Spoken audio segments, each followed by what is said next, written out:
on that today. Who is wanting to get us started? Craig, is that going to be you, or are we still working on an overview brief? Good afternoon, Madam Chair.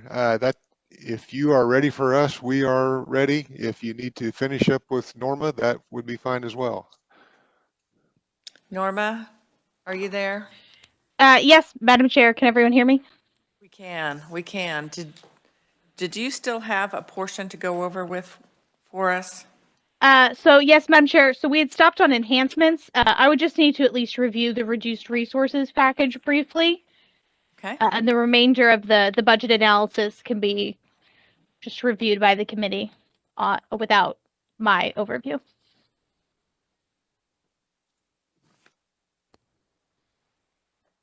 Okay, I think we are ready for reduced resources. Is that the section on page 771? That's correct. So yesterday we were discussing enhancements at the end of committee.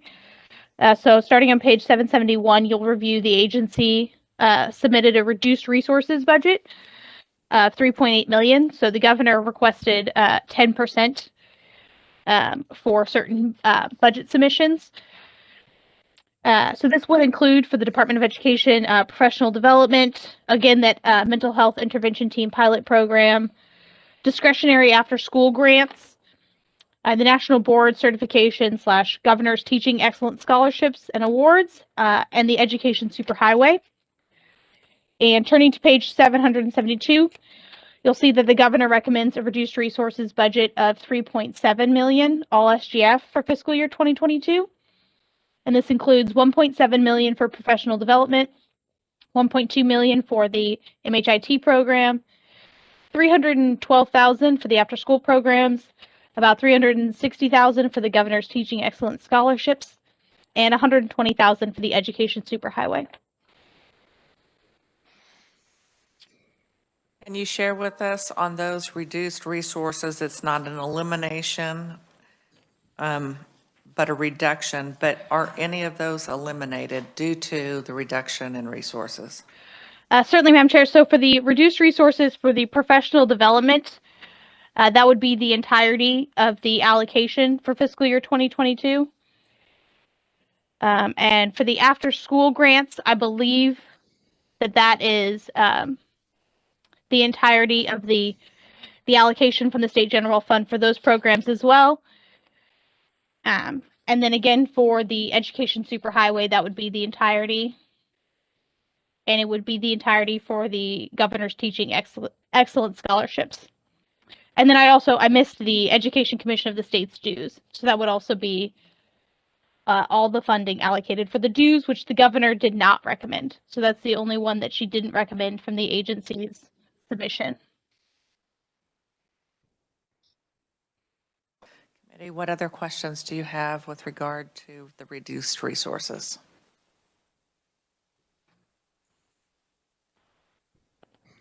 So again, as a point of clarity, this is what the agency submitted as far as resources to be eliminated. Is that correct?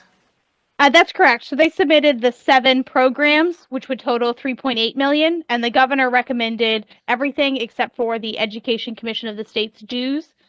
So that would total $3.7 million.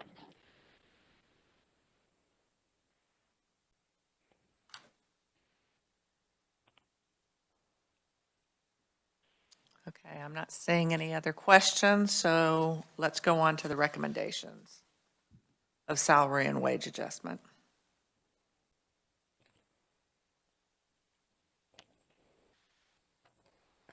Okay, yep. So the rest of the budget analysis, so on page 773, this is for all budgets. So it discusses the governor's recommendations for salary and wage adjustments. I'll note in this agency, the longevity payments for fiscal year 2021 would total $3,440, including about $1,500 SGF. And for fiscal year 2022, it would be about $3,500, including about $1,600 SGF.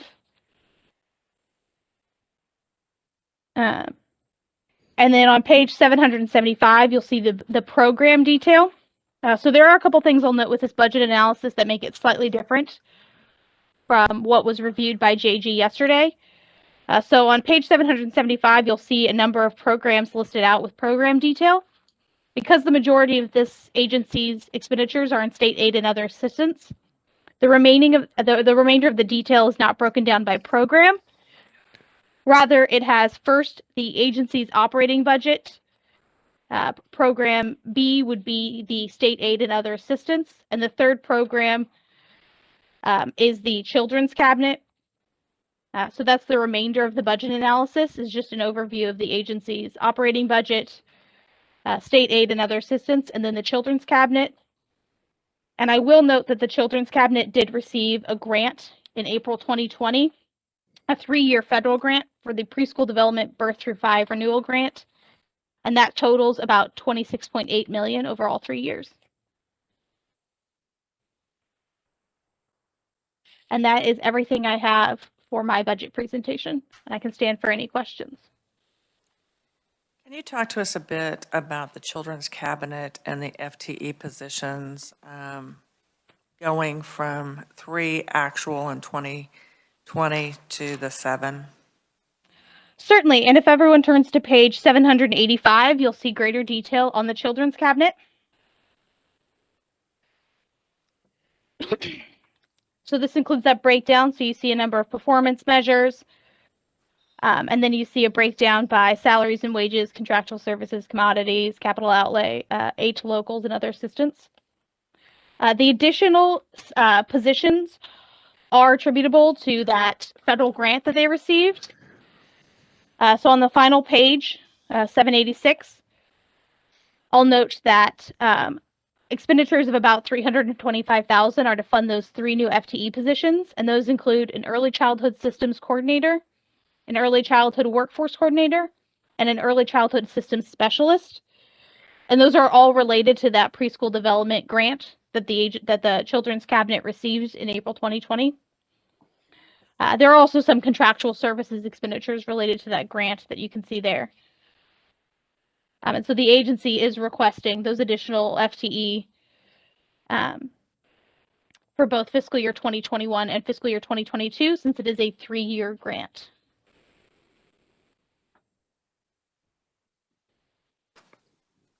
Senator Sykes. Thank you, Madam Chair. Just to clarify, aren't those 3 positions all paid out of that federal grant funds?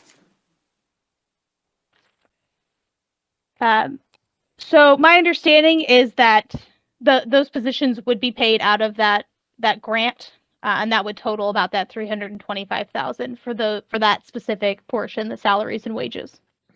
Thank you.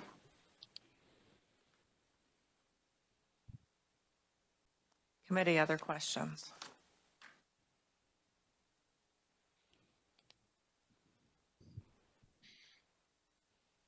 I'm not seeing any at this time, so thank you very much for finishing that up for us. Next up, we will go to Craig Swander, Deputy Commissioner on Education. Craig, thank you for being with us today. Thank you, Madam Chair. I'm glad to be with you this afternoon. And I would add that John Hess is our Director of Fiscal Services, and he is with us as well. So if you have questions that are a little more detailed about the budget, John will be better prepared to answer those than I will. And we will try to get everything answered for you as best we can. I'm going to spend a little bit of time reviewing the state board's budget appeal. The state board makes those decisions in July every year. They are required to make a budget recommendation to the division of the budget, which then goes on to the governor. And so this budget appeal is for FY 2022. And some of this is going to sound familiar because Norma's touched on a fair amount of it yesterday as well as today. So that the first appeal that the state board would make is for special education services, state aid. State aid for special education excess costs in statute is to be 92% of excess costs for school districts. And Norma touched on it yesterday. The consensus estimating group, which is the Legislative Research Division, the Division of the Budget, and KSDE estimate that in 2022, it will actually be 68.7%. So the state board is requesting $20,767,166 in addition to the regular appropriation, and that would bring the percentage up to about 71.5, which would be close to what it is for this year in terms of the estimated percentage. And to clarify, the legislature is adding money to the appropriation for special education each year, about $7.5 million. The reason the percentage continues to decline is that costs are increasing faster than that. Special education is a little over a $1 billion budget. So while $7.5 million is a lot of money to you and I, percentage-wise, it's not as fast as the increase in costs for special education. And if you have the document that we prepared, on the second page of that document, you'll see a table that shows state aid for special education, both the dollar amount and the percentage of excess cost for the last 12 to 13 years. And so you can see on the dollar amount column that for the last several years, it has been increasing, while the percentage on the final column is decreasing. And as I said, that's due to costs rising faster than the money that's going in. The next area that the state board would like to appeal is a mental health intervention team pilot program. And again, you talked about this a little bit yesterday. The 2018 legislature created this pilot program. And in its first year, we had 9 school districts involved. Last year, we increased that to 32 school districts with additional funding. And this year, again, with additional funding, we have 56 school districts involved. The purpose of the program is to provide a liaison in each of the participating school districts that works with the school district and with a community mental health center to provide counseling and social services for students, if possible, right there at the school district, in cooperation with the community mental health centers. The program has been very successful. The cooperation between the school districts and the CMHCs has been very beneficial for students and for their families.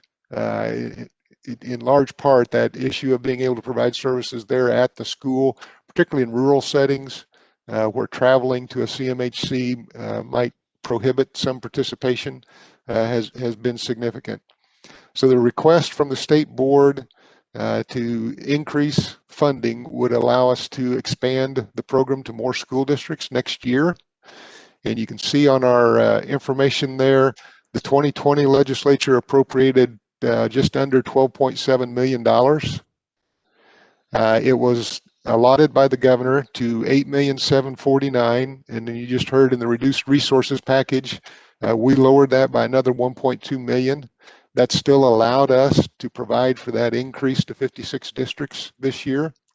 The state board is requesting an additional $3.2 million to be placed back in $3.9 million to be placed, to be appropriated again next year so that we could increase the size of the districts, or the number of districts that are involved.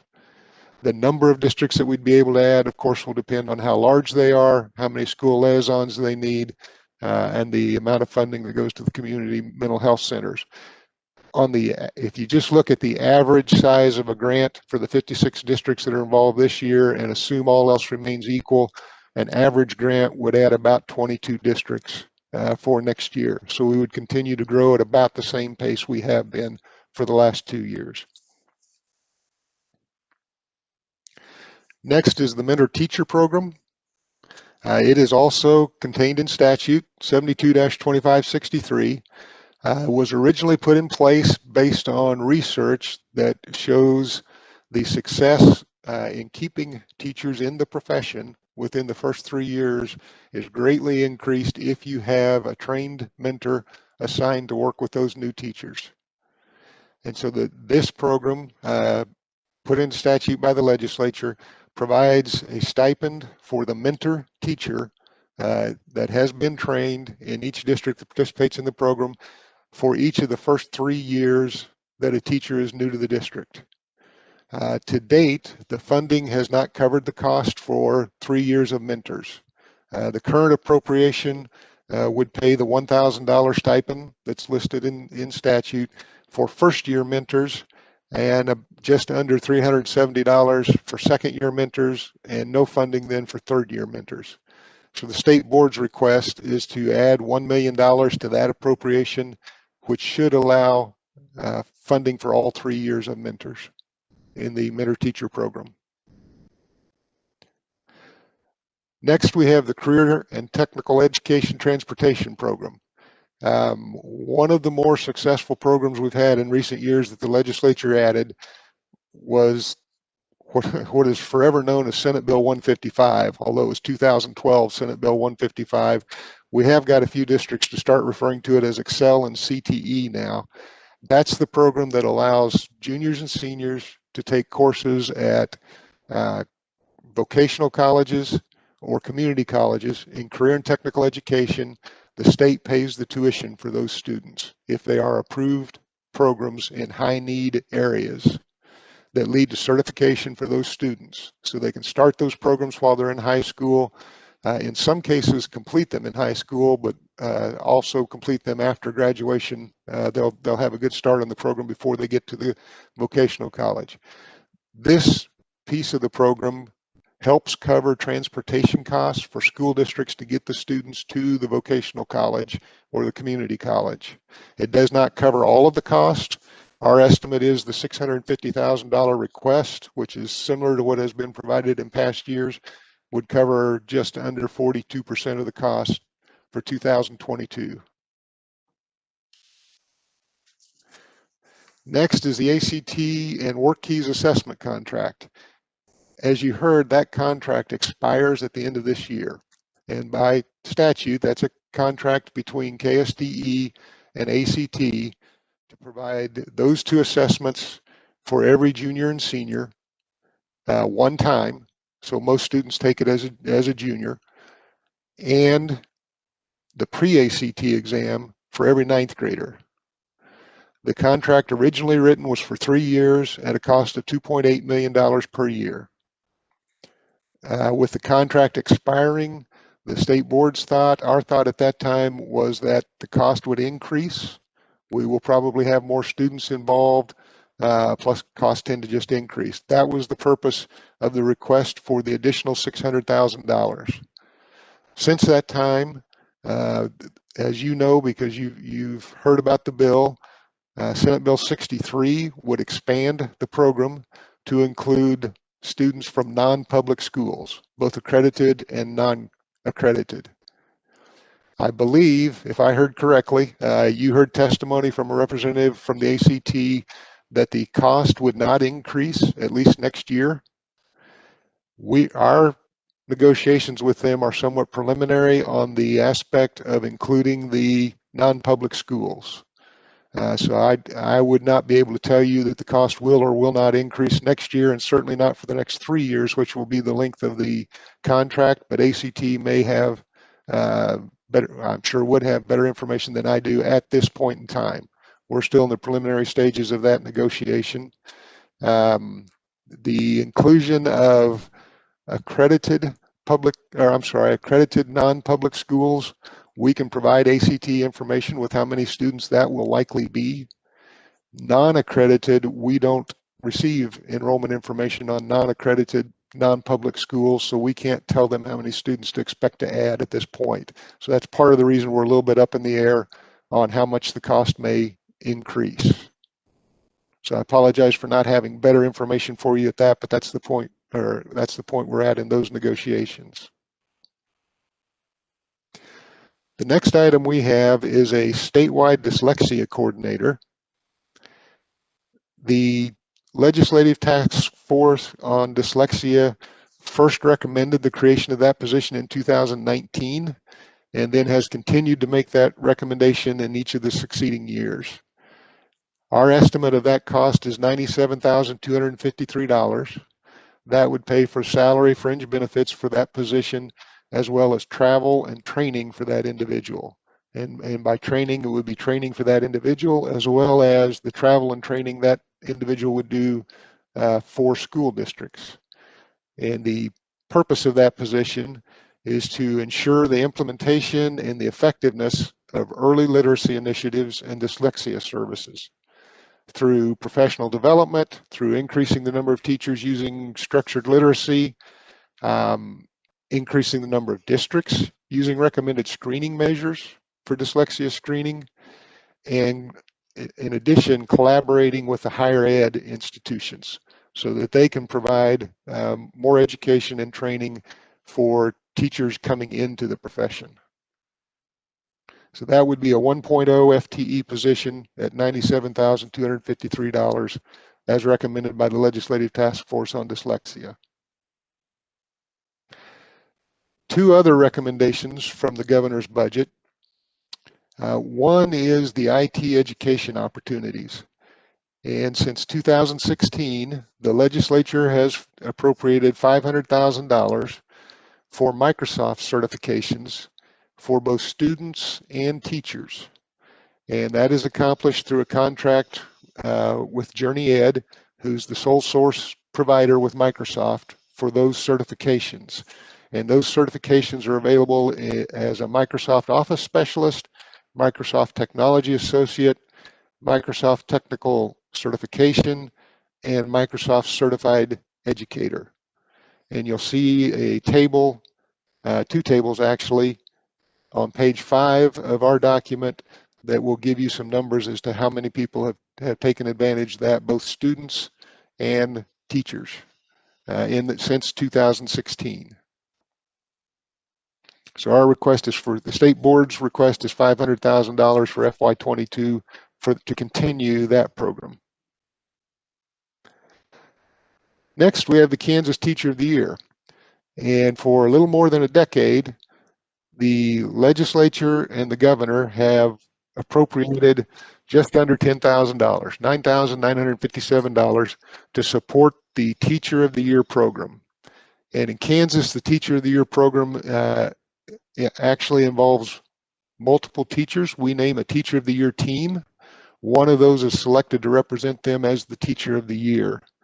So the appropriation from the legislature has been used to provide honorariums for the finalists, those 8 finalists that are named, and to pay for professional development activities for the team.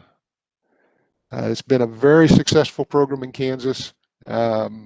And the state board would request that funding continue. Additionally, and this is one of the more nuts and bolts things, if the legislature chooses to fund that, we would ask that the funding be transferred to our agency operations fund, since that's typically where the program is paid for. Currently, the appropriation is sent to the discretionary grants fund. Like I say, that's a nuts and bolts detail item. We believe it makes more sense for the funding to come from the operations, since that's where we pay for that program, and have the money be deposited directly there. A few additional budget issues, and again, Norma touched on these a little bit yesterday, and these are more just awareness issues for you. The 20 mil property tax, which is in statute, has to be renewed every 2 years. This is one of those years, and this is the 20 mil property tax for the general fund. Excuse me. That will generate in FY 2022, the estimate is $752 million to partially fund school district's general fund. So if it is not reauthorized, then there's a $752 million hole in the budget for school districts. That is considered part of the state aid. So the money comes to the state and then flows back out to the school districts. It's not considered local revenue any longer. That was changed by the legislature a number of years ago. Since the requirement came from the legislature thought it was appropriate to consider that state aid. But it will expire at the end of this year. The next item, similar, is high density at-risk weighting. That provision in statute sunset technically a year ago. But the legislature, 2020 legislature in Senate Bill 66 included a proviso language with the finance bill that would extend high-density at-risk weighting for 2 more years.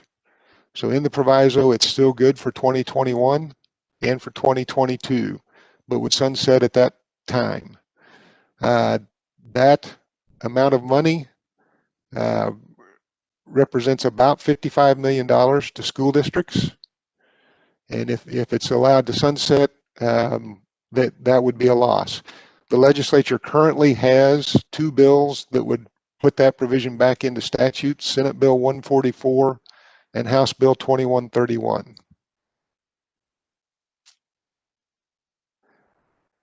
Another little item, the local school district contribution checkoff fund.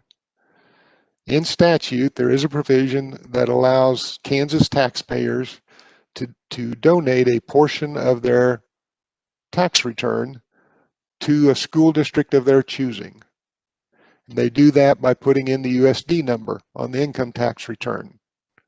And in each year that occurs, a number of taxpayers do that.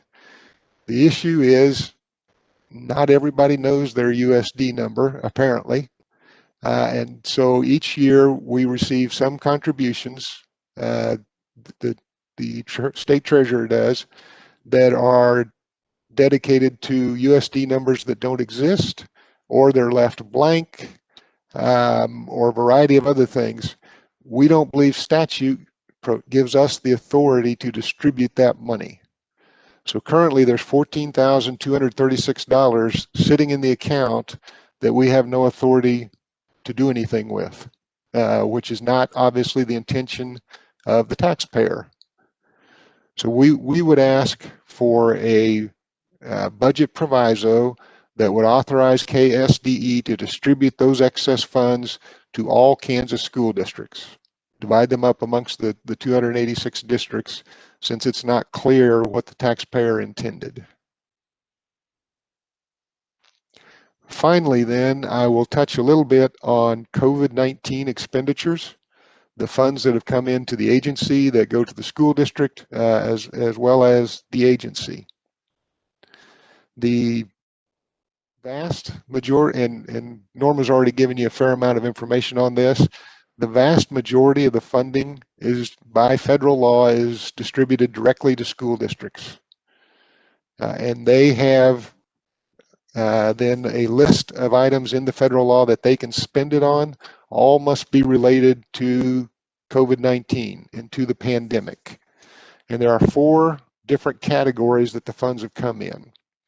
The first one is the Esser Fund, ESSER, and this is on page 7. That's the money that became available late last spring. The total was $84.5 million. 90% by federal law had to be distributed to school districts using the Title I formula. It's not Title I money, but we use the same formula to distribute the money. That formula is based to a large extent on poverty. So districts that have a high percentage of poverty receive more money relatively than districts that do not. But every district receives some money through that Esser Fund. That was 90% of the funds. 9.5% of the money then is retained by the state agency, by federal law. In Kansas, that's the State Department of Education, to be distributed in an area of need identified by the state agency. In Kansas, we determined that area of need to be special education. So that 9.5% was distributed again last spring to school districts to be used specifically for special education needs that were related to the pandemic. Again, they have to be tied to COVID-19, not just special education in general. And then 0.5% is allowed to be retained for administrative purposes. We have chosen to use a portion of that money to fund one position that we needed to do the federal administration, management, and reporting that goes with the grants. The remainder of the money we are using to help fund staff development opportunities for teachers and administrators on working with those students who have needs based on the pandemic. So that remainder of the money is really going to the school districts to help fund their staff development situations. And you have a table, again on page 7, about the top third of the table, that shows you the breakdown on the dollars, how much is available, how much has been spent in each of the 2 fiscal years. Since it was available late last spring, some districts were able to spend a portion of the money in FY20, the year that just ended. Others are spending it in FY21. Districts have, by the federal law, until September of 2022 to spend those funds. So you will see some money still remaining to be drawn down, since they still have another year and a half to spend those funds. The second area that money is available, we've termed Esser 2, which is not the official name for it, but it is essentially an extension of the Esser 1 program in that it works the same way. Technically, it's the CRSSA, Coronavirus Response and Relief Supplement Appropriations, but it's better known as Esser 2. This was the bill that was passed at the end of December, just this month and a half ago. $369,829,000 approximately will be available in Kansas. We don't have access to the funds yet, but it will be available. And in all these funds, I should probably add, federal funds are drawn down by the districts 1 month at a time as they need it. So we don't draw down the full amount, put it in the bank and earn interest. The federal funds will not allow you to do that. You're only allowed to draw it down 1 month at a time as it is being spent. So the second round is quite a bit larger, almost 4 times as large as the first round. School districts have until September 30th of 2023 to spend that amount. And just like with the first one, it must be for COVID-related expenses. There are 15 uses outlined in the federal law that districts will follow. You can see a table of the dollar amounts and how that breaks out for the 90% that will go directly to school districts, the 10% that the State Department has authority, or I'm sorry, 9.5% that the State Department has authority to direct, and the 0.5% that's administration. The state board is working now, and we'll discuss tomorrow, actually, oversight of those funds and how that will occur, as well as the uses for the 9.5% that we direct and the 0.5% for administration. So we're in the middle of that process right now. Next, child nutrition programs received CARES Act funding. That was in large extent, you're probably aware, USDA made some changes in their guidelines and their regulations so that every student, regardless of income level, eats free. Last summer and through this school year, they have continued to expand that. When that happens, obviously, students are not buying school lunches, so there's a revenue source gone. The federal government filled that revenue source.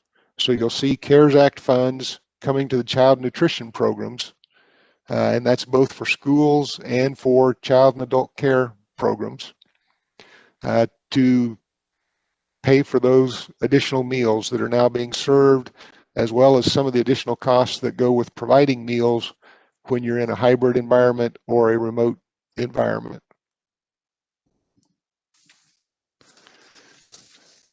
And then finally, the Children's Cabinet received 2 different awards, both for similar purposes.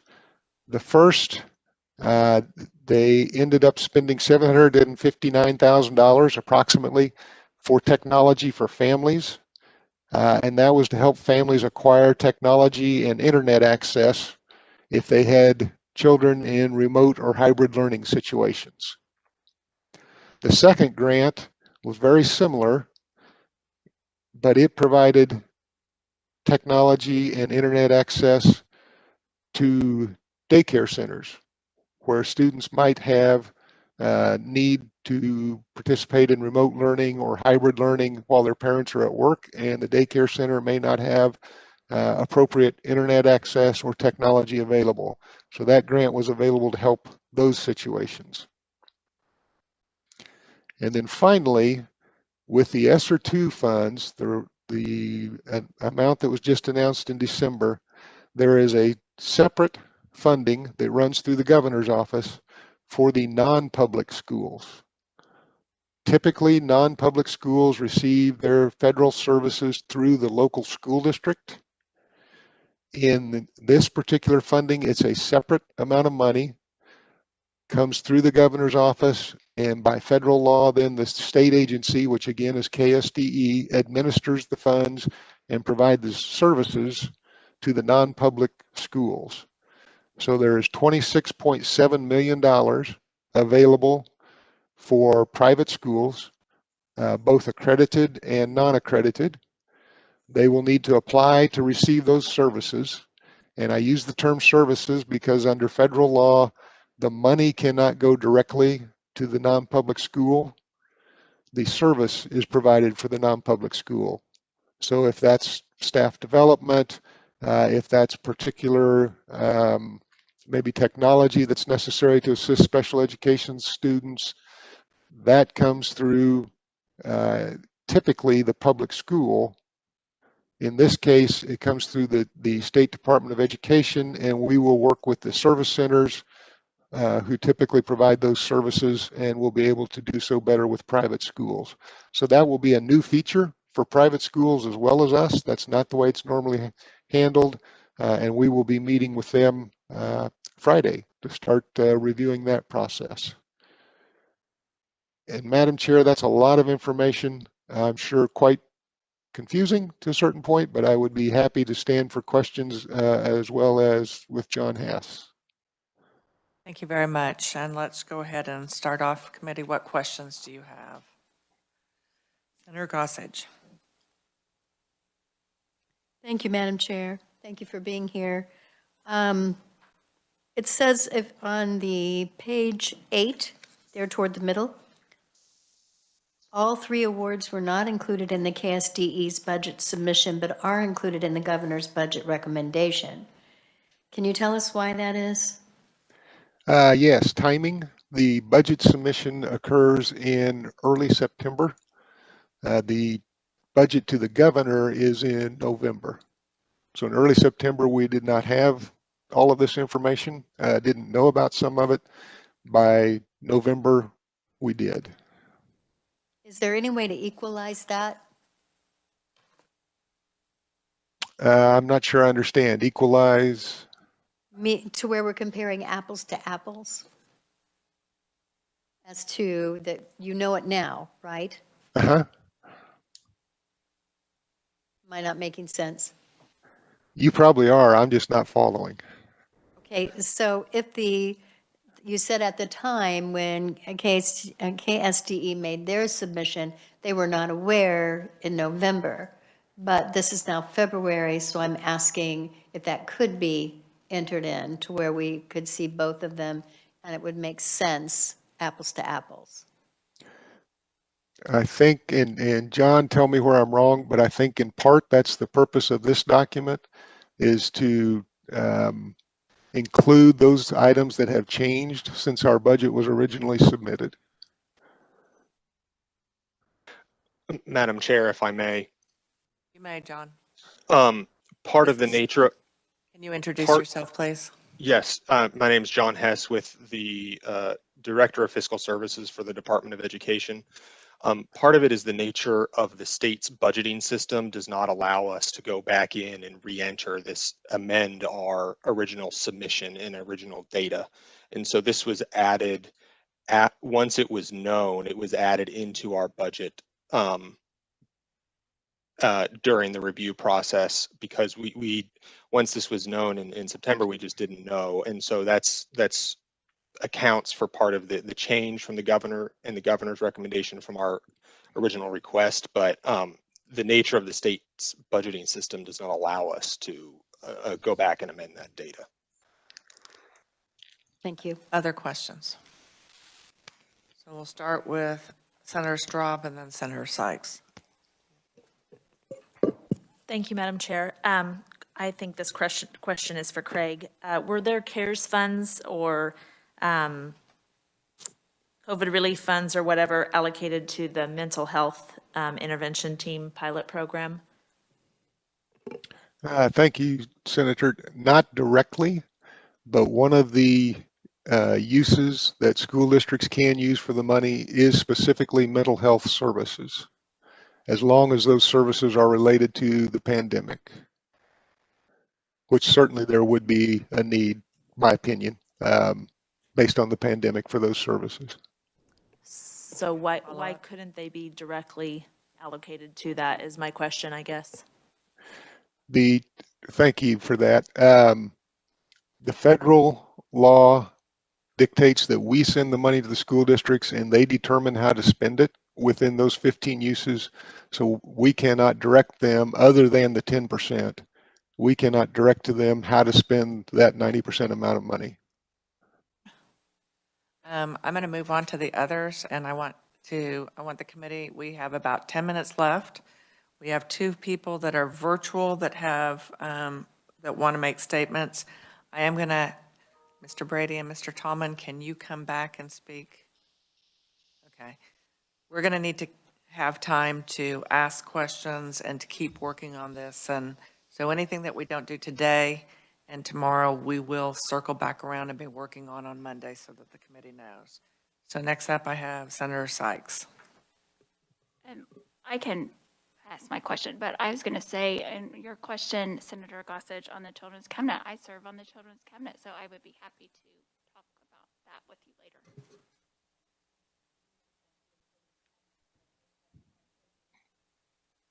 Next, I have Senator Erickson. Thank you, Madam Chair, and thank you, Director, for being here today and giving us this presentation. I know it's a lot of information to digest, and I'm sitting here trying to digest as we go. But just a couple of quick questions. And John, good to see you again. I miss you here in the Capitol. If I'm doing the math right, or maybe you can just tell me, how much total was received between the Esser 1, 2, the CARES funding, and the child nutrition? I'm looking at maybe a little over 500 million. Is that correct? I would, unless John knows off the top of his head, I wouldn't argue with that. I'm more comfortable with the Esser 1 and Esser 2 funds being in the neighborhood of 450 million. So then if you add the child nutrition on top of that, I'm sure we are 500 or above.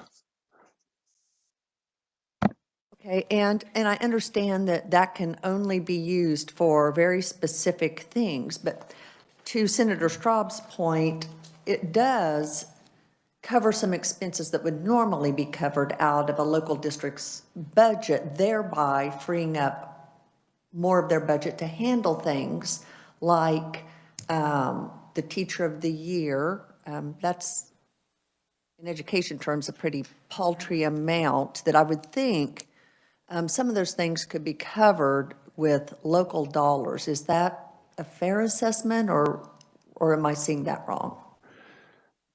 I think in some situations, yes, the Esser funds could cover some COVID-related expenses that they might have otherwise paid for out of their own budget. The particular Teacher of the Year example is an agency expense, not a school district expense. So I don't know that it would apply to that one, but your point is still the same for school districts. You have a follow-up question? Yes, thank you, Madam Chair.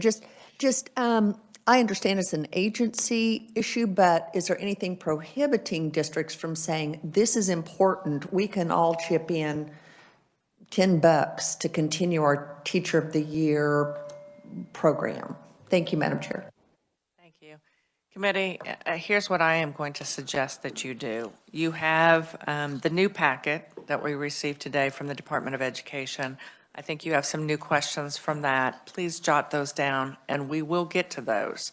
From the agency, if you could give us really kind of more of a concise rundown with regard to all of that additional funding that has come in from the feds due to COVID, I think that that would be helpful. And if you can identify those items that might have already been there with regard to what is traditionally budgeted by school districts, that would be helpful. I am going to ask at this time, Jamie, I see that I think you're still there with us, correct? Jamie Caligan, Director of Student Services for Ashburn, or for Auburn Washburn. Are you still there, Jamie? I am, thank you. Can you hear me? We can hear you, and I'm sorry you don't have this much time. You have more like this much time. But could you share with us in a couple minutes what you wanted to share with us with regard to the budget? Yeah, you bet. I'd be happy to. So my purpose today, first of all, thank you for allowing me to speak. So I wanted to be able to provide some supplemental testimony regarding the KSDE's budget, and for two particular reasons. Number one, to fund the creation of a statewide dyslexia coordinator. And number two, to fund professional development for educators within KSDE's budget, specifically to provide the science of reading training to every teacher in Kansas. Currently, the governor's budget recommendation in front of you reduced professional development funding to KSDE by 1.7 million, and so that is a concern. So I have, right now I'm a administrator in a school district that's pretty much down the road from you, but I also was on the dyslexia task force, and I'm a parent of a student that has dyslexia. The reason why I'm proposing that these two pieces don't get lost within this budget is, first of all, Kansas has been a bit behind when it comes to enacting handbooks, guidance, professional development, clear standards for colleges and teaching when they get to the district level when it comes to struggling readers. And so we need a coordinator to be able to change that ship's direction and implement and hold all parties accountable for that task force report that we created and want to implement. Second of all, we need somebody to coordinate that effort of professional development. This is an area, like I said, of great passion for me, and I have experience doing this in my district. But in order to make sure all of our districts in Kansas have that same support, we need somebody coordinating that, and we need the budget to provide the science of reading professional development opportunity.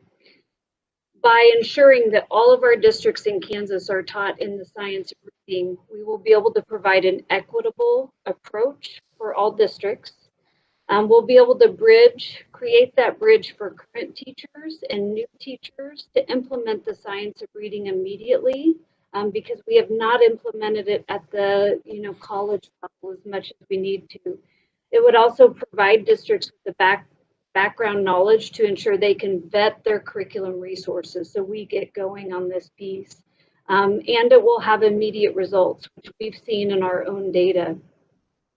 In our district, our goal is essentially to have all of our first graders, or 90% of our first graders, reading. And that should be a goal for the state of Kansas. As you guys can imagine, if we increase those students that are reading by first grade, it will have a positive impact on many of the budget items that you guys are discussing today. And so to be able to make that happen and put that task force recommendation into actual work, we need to have professional development, and we need to have a coordinator to get that piece going. Thank you for your time. So much for sharing your concerns and your expertise with us today. Next up, I have Jerry Powers. She is a K-5 reading specialist for the DeSoto School Districts. Jerry, are you there for us? I am here. Can you hear me? We can hear you, and now we can see you. All right. Chairman Baumgardner. I too, like Jamie, was a member of the Kansas Dyslexia Task Force. And then my job is I work with students all day long. So I've got some coverage going on back in my classroom. And I work with students who struggle, and many of them have been diagnosed with dyslexia, but quite a number of them have the kind of behaviors in reading that are indicative of dyslexia, but they have not been identified. And I feel very strongly about the recommendations from the Legislative Task Force on Dyslexia. First of all, with the dyslexia coordinator, without that person who's in charge, we know what's going to happen. And I'll probably get a little bit emotional here because I've seen this happen so often. When we don't have somebody in charge, things don't happen. And they don't happen in an organized way, in an equitable way. There's not going to be anybody that's really kind of pushing that needle and making sure that all kids in Kansas get what they deserve.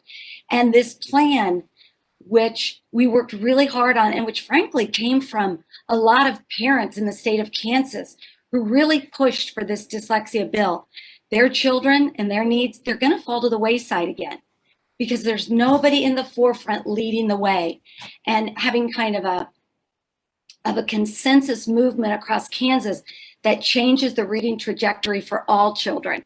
And then secondly, when we talk about professional development of educators, this professional development is going to provide teachers with science of reading training, with structured literacy training. Most teachers don't know anything about this. The way that we've been taught is more of a whole language approach. And structured literacy is incredibly different. And the evidence is very clear that all students benefit from this. But if you say to teachers across Kansas, you have to implement something and they don't have the training, that's just not right. You can't give a mandate without giving a budget that helps train teachers on what they need to do. Because as teachers, we want to do a good job. But our hands are going to be tied because we're going to be told we have to do something that we don't know how to do. And I've spent my whole entire career pursuing knowledge. It's something that just drives me. It's not just my job. It's really my hobby, my passion, obsession. I love learning about how children learn to read. But I've done most of it on my own. I've paid for my own college courses. I've paid for most of my own books. I spend a lot of time reading books and on podcasts and really learning. But that's not a sustainable model. Most teachers across Kansas aren't going to do that, nor should they. Nor should they. And so if we don't put into place some really solid professional development that comes with some funding attached to it, it's just going to be something, again, that looks good on paper and it's not going to happen. And I was just assessing a student, a 5th grade student, last week, and his screener score from fall to winter this year really plummeted. And so I pulled him out and was doing some assessments. And I have to tell you, it was the most sobering thing I've experienced in a long time, because this is a kid who is popular and athletic and he seems to have it all together. And as I'm assessing him, he starts to cry. And I stopped him, and as we talked for a while, he told me that he spends a lot of energy hiding the fact that he can't read well. That's where a lot of his energy goes. And then as we talked, he also told me, I want help. And I thought, what a courageous kid to be able to come to me. He doesn't even know me. And to say, I need help, I want help. I mean, he laid himself bare there. And that is really hard for us as adults to do and for this child. But what really got me was, should a child have to ask that? Is that what we're going to do, where we put children in this position where they feel shame? I work with these kids every single day. They feel shame. They feel humiliation. They feel like their brain is broken, that something's wrong inside them and that they're dumb. And this is where we adults, this is our job to help our kids. They can't help themselves. That's the job that's been given to us as adults. And we've got to fight for them, and we've got to speak out for them, because if we don't, it's really tragic, but it's also really shame on us, because I know we can do better and I know the kids deserve it. And I want to thank you for allowing me to share this with you. Jerry, thank you so much for your comments and for your support. I've been on this education committee, this is my 7th year, so I was there when we passed out of this committee to form the task force. I've been there for the hearings, for the recommendations. It is shameful that we have not moved forward, and we certainly haven't had the leadership that we've needed these last 2 years to make that happen from the second floor. So I do appreciate your comments today. We will continue to work on that. I did see one hand. It has to be a quick question. What is the question? Thank you, Madam Chair. Who mandates this? I heard you say you're mandated. It's mandated as far as what? She kept saying that they're mandated to do certain things. Well, To teach, thank you, to teach structured literacy. That is the recommendation that coming from the task force. well, and the Kansas State Board of Ed has approved that unanimously. They have. Okay, committee, we are out of time. I want our committee members to come with their questions tomorrow. We will start with some questions, and then we will have our hearing for the School for the Deaf and the School for the Blind. Thank you very much, and our meeting is adjourned.